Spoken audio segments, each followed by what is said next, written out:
In this video, I am going to show you how to install Smarttube on Android TV. So go to Play Store and download the app called Downloader. It's a web browser that lets you download stuff. Go to this link as you can see, https://smarttubenext.com. Then you will see stable or beta download either. Then click install Android TV. Will prompt you to let Downloader install the app. You will then be taken to a list.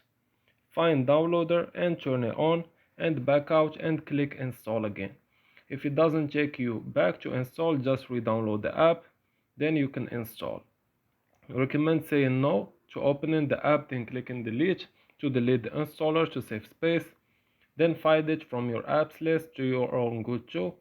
The app will prompt you when any updates are available, just install it. You will also have to do the same thing you did to downloader so that Android TV lets HSTN install updates, but only need to do watch when an update prompt comes up.